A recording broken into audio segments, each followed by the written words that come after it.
మంత్రులు ఆనాడు సమైక్య పాలకుల దగ్గర బానిసల్లాగా బతికారు.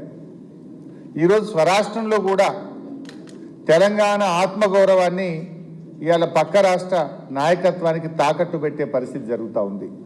ఇవాళ రాష్ట్ర ప్రజలు గమనిస్తూ ఉన్నారు. మీ మౌనం వెనుక ఉన్న అర్థమేంది? మౌనం అర్ధాంగీకారము అంటారు. ఒకవైపు బుల్డోజ్ చేసి ఏ అనుమతులు లేకుండా బుల్డోజ్ చేసి ఆంధ్రప్రదేశ్ రాష్ట్రం గోదావరి బనకచెర్లకు ఈ నెలలో టెండర్లు పిలుస్తున్నారు. ఈ నెలాఖరులో టెండర్లు పిలుస్తుంటే కూడా మీరు ఎందుకు మౌనం వహిస్తున్నారు? ఎందుకు నోరు మెదపడం లేదు?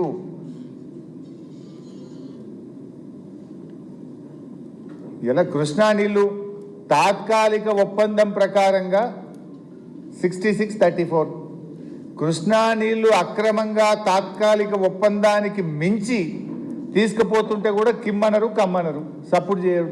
రేవంత్ రెడ్డి మాట్లాడాడు, నా ఉత్తమ్ కుమార్ రెడ్డి మాట్లాడాడు. గోదావరి నది పైన బీజేపీ, ఇటు ఆంధ్రప్రదేశ్ రెండు ప్రభుత్వాలు కలిసి ఇంత పెద్ద కుట్ర చేసి గోదావరి నదీ జలాల్లో కూడా తెలంగాణకు ద్రోహం తలపెడితే దాని మీద కూడా రేవంత్ రెడ్డి ప్రభుత్వం స్పందించినటువంటి పరిస్థితి లేదు. అంటే ఇలా నిధులు వాళ్ళకే, నదులు వాళ్ళకే. ఇలా ఢిల్లీ తీరు ఎట్లుందంటే నిధులు ఆంధ్రప్రదేశ్కే. మనం చూసినా మన బడ్జెట్ పెడితే రెండు బడ్జెట్లో కూడా ఆంధ్రప్రదేశ్కేమో నిధుల వరద, తెలంగాణకు గుండు సున్నా.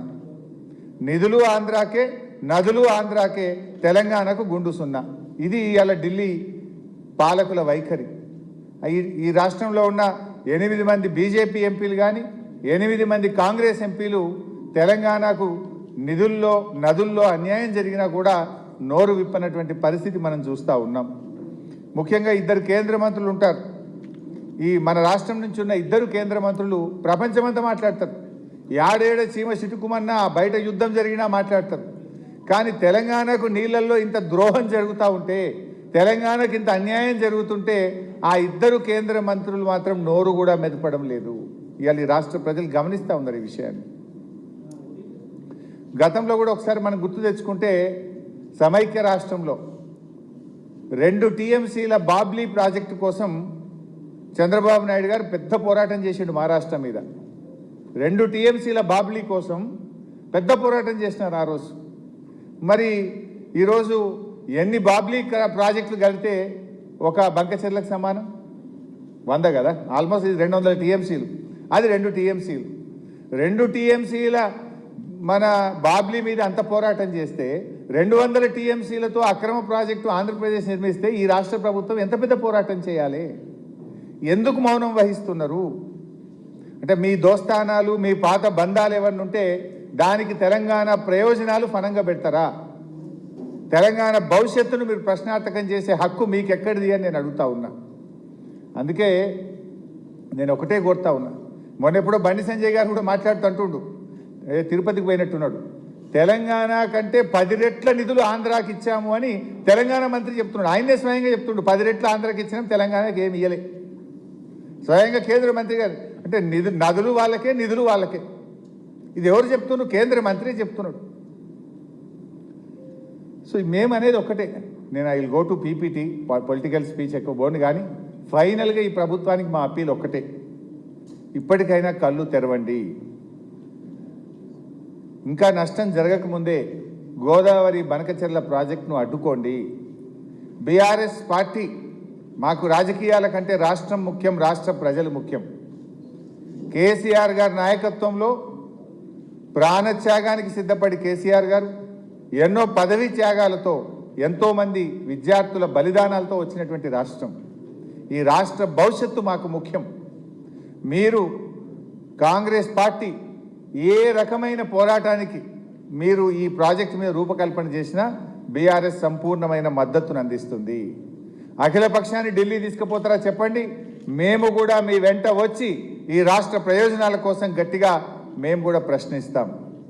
అసెంబ్లీ సమావేశాలు పెట్టండి, ఏకగ్రీవ తీర్మానం చేసి తెలంగాణ ప్రజల వాయిస్ను మనం ఢిల్లీకి వినిపించేటువంటి ప్రయత్నం చేద్దాం. పూర్తిగా బీఆర్ఎస్ పార్టీ సహకరిస్తుంది. అయినా మీరు ముందుకు రాకపోతే అవసరమైతే బీఆర్ఎస్ పార్టీయే ప్రజా పోరాటానికి రూపకల్పన చేస్తుంది, న్యాయపరమైన పోరాటానికి కూడా బీఆర్ఎస్ పార్టీ శ్రీకారం చుడుతుంది. ఈ రాష్ట్ర ప్రయోజనాల్ని కాపాడడానికి బీఆర్ఎస్ పార్టీ శాయశక్తుల కృషి చేస్తుంది. కానీ ప్రభుత్వంలో మీరున్నారు, మీ బాధ్యత తప్పకుండా మీరు ఈ ప్రాజెక్టును అడ్డుకొని ఈ రాష్ట్ర ప్రయోజనాలు కాపాడాలని కోరుతూ now I will go to the PPT. Next, so ఏంటి అసలు బంకచెర్ల ప్రాజెక్ట్ ఏంటి?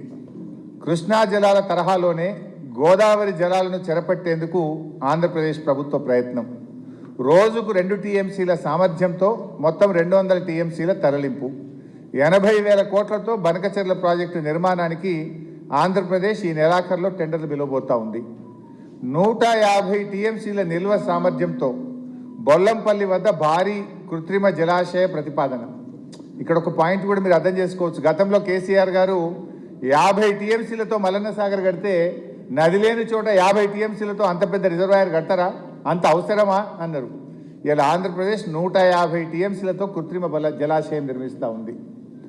కృష్ణా పెన్నా బేసిన్ ప్రాంతాల సాగు, తాగు, పారిశ్రామిక అవసరాల కోసం ఈ నీటిని ఉపయోగిస్తారు. నెక్స్ట్,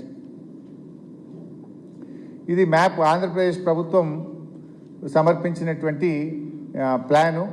పోలవరం నుంచి వారు మన ప్రకాశం బ్యారేజ్ నుంచి బొల్లంపల్లి రిజర్వాయర్ నుంచి మన బనకచెర్ల రెగ్యులేటర్కు తీసుకువెళ్తున్నారు.